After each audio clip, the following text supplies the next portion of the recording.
ever have one of those mornings where you know the universe is about to serve up something wild, but you don't realize just how wild until it's right in your face? Well, picture this. I'm standing in my backyard, the sun's just peeking through the Charlotte pines, birds barely up, and I hear my daughter Lily, who's 10, struggling to breathe like she just ran a marathon, which for a kid with a rare lung condition is terrifying enough. I follow the sound, and there she is, clutching her chest, her oxygen line cut clean in half. And guess who I see tiptoeing off with a pair of garden shears like she's on some covert mission? Our neighborhood's self-appointed warden, Karen, the HOA president from hell. Now, before I even have time to scream, the morning goes from suburban nightmare to full-blown action movie. Out of nowhere, the sky roars and 3 Black Hawk helicopters drop in so low you'd think Fort Bragg was staging a rescue in my backyard. Neighbors come running out in their robes, jaws on the ground. I mean, what do you even do at a moment like that? You pour some coffee, try not to pass out, and brace yourself, because if you think this is over a garden hose or some misplaced recycling bins, buckle up. My name's Caleb Harper. I'm 42, single dad, ex-Army supply chain guy. And trust me, I've seen my share of chaos, but nothing like this. See, life before Karen was never simple. I spent 10 years in the desert dodging actual bullets, then came home to juggle the logistics of raising Lily, my little artist, my world. She's got this rare lung thing where it's like her body forgets how to breathe. So we rigged up an oxygen machine with a long tube that lets her sit outside sketching goofy animals under the old oak while still getting air. To me, it's nothing but a plastic lifeline. To the HOA, it's a crime against curb appeal. Welcome to Meadowview Estates, a place where the lawns are cut with military precision, and the mailbox must be regulation height, or you'll get a letter about community standards. And at the heart of this cookie-cutter kingdom is Deborah Walsh, or as everyone calls her, Karen. She's 50 going on 150, all big hair and bigger attitude, armed with a clipboard and the kind of smile that says, "I'm about to ruin your whole day." Her one mission in life: keep Meadowview perfect. Her favorite target: me and Lily's oxygen line, which she claims is lowering property values. Day 1, she's on me for parking my truck too close to the curb. By week 2, it's the recycling bin. But by month 3, she's obsessed, like genuinely obsessed with that oxygen tube. Says it's visual pollution. Says it's an eyesore. I tried to reason with her. Invited her in, showed her Lily's doctor's notes, even offered for her to talk to the doctor. All she said was, "If she's that sick, why let her outside? Keep her in where she belongs." I swear the air went cold. Now I'm a patient man. Years in the Army will do that to you. But Karen, she has a special talent for getting under your skin. She started blitzing me with violation notices, first for non-compliant landscaping, then for visible medical equipment. She'd take pictures of my house like she was gathering evidence for some federal case.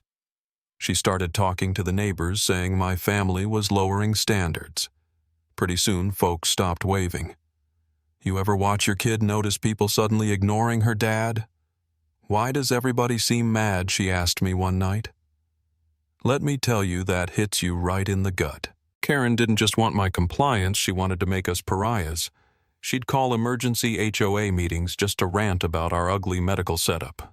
I'd hear about it from my buddy Tom, an ex-Marine who lived next door and tried to keep his head down. "What can you do?" He'd shrug. Karen's got the board wrapped around her little finger.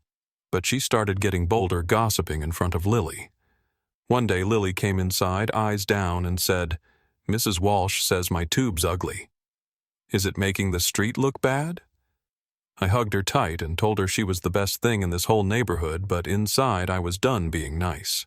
That's when I started documenting everything. Emails, fines, her nasty little notes.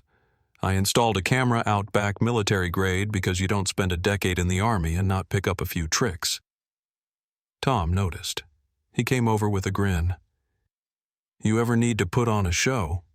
I know a few guys at Fort Bragg who owe me a favor." I laughed it off, but filed it away. One morning, I'm barely out of bed when my phone pings, "Subject, immediate action required." It's the HOA demanding I remove Lily's oxygen line within 24 hours or face legal action, maybe even property seizure. For a plastic tube, with Karen's signature in all caps like she's screaming through the screen. I storm over to her place, which is this fever dream of bad taste plastic flamingos, mailbox shaped like a swan, live laugh, love signs everywhere. She opens the door, cuts me off before I speak. Caleb, if this is about your daughter's mess, we've been lenient. Rules are rules. She actually says I might be used to bending them in the army, but not here. I'm stunned. I dig through the HOA bylaws. Karen's bluffing right. Nope.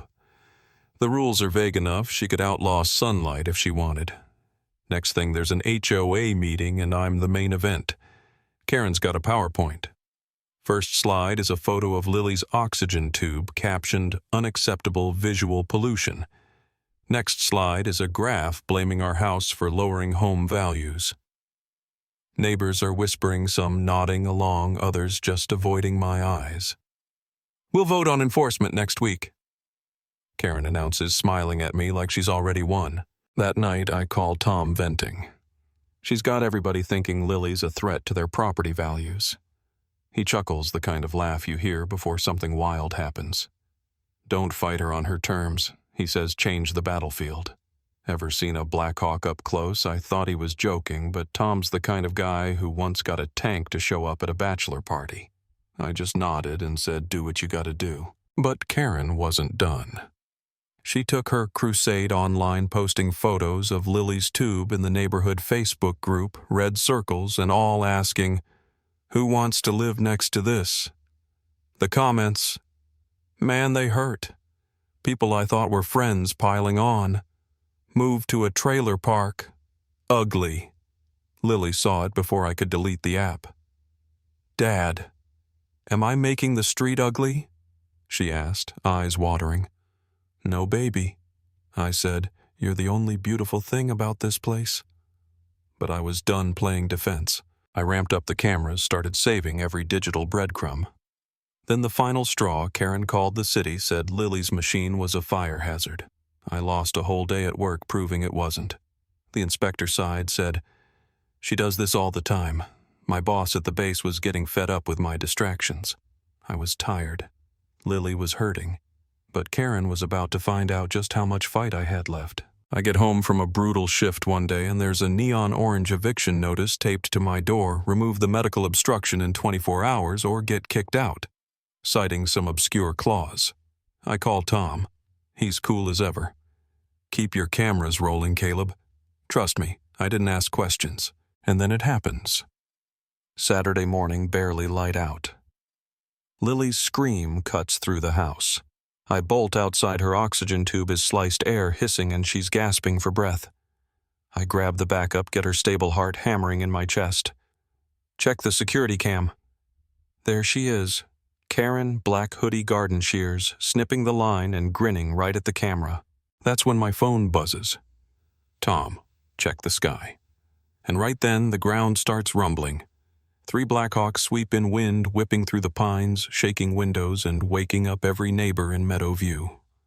Tom pulls up, flanked by half a dozen ex-military buddies, all camo and grins. Karen stumbles out, robe, clutched hair, and curlers, white as a ghost. Tom calls out, heard someone's threatening a soldier's family. Bad move. The neighbors are filming. Phones are lighting up. I show Tom the video. You ready to go viral? He asks, handing me a USB. I post it. Karen caught red-handed cutting a disabled kid's oxygen line. The story explodes. Online soldier's family targeted HOA gone mad. Comments flood in. News vans show up. Within hours, Karen's empire is in flames. By Monday, the HOA holds an emergency meeting. The whole street shows up. Mrs. Jenkins, the sweet old neighbor, stands up trembling. Deborah Walsh endangered a child. We can't let her lead us. Bob, Karen's old crony, mumbles an apology and votes her out. Karen's nowhere to be seen. Word is she skipped town after being hit with criminal charges and a stack of lawsuits. My lawyer, a pit bull from Fort Bragg, makes sure Karen pays for Lily's medical bills, damages, and then some. Meadowview flips the script, rewrites the rules, adds a Lily's clause to protect families with medical needs. Folks who used to glare at us now bring over casseroles, toys, and new sketchbook for Lily. Even Bob the ex-jerk shows up with a beer. We should have listened sooner, he says. Better late than never, I shrug. Lily's back outside Tube, glinting in the sun, sketching like nothing ever happened. The post goes viral. Military families, disability advocates, even a senator shares it. Strangers send cards, crayons, enough support to fill our house with hope. Tom's crew, local heroes now. Next time we bring tanks. Tom laughs, but honestly, I know he means it. Looking back, I realize you don't beat a bully alone. Karen thought she could steamroll one family, but she didn't count on Tom, on the neighbors, or on thousands of strangers who stood up and said, "Not today." When someone comes for your family, you don't roll over. You fight smart, you fight together, and you make sure no matter how bad it gets, they never mess with the wrong family again. So what do you make of that ending? Was it too much or not enough? I want to hear your craziest neighbor story. Drop it in the comments. And hey, if you loved this saga, smash that like button, hit subscribe, and ring the bell. You do not want to miss the next one. Trust me, it's wild. Now go on, share this story, and let's keep proving that sometimes the good guys really do win.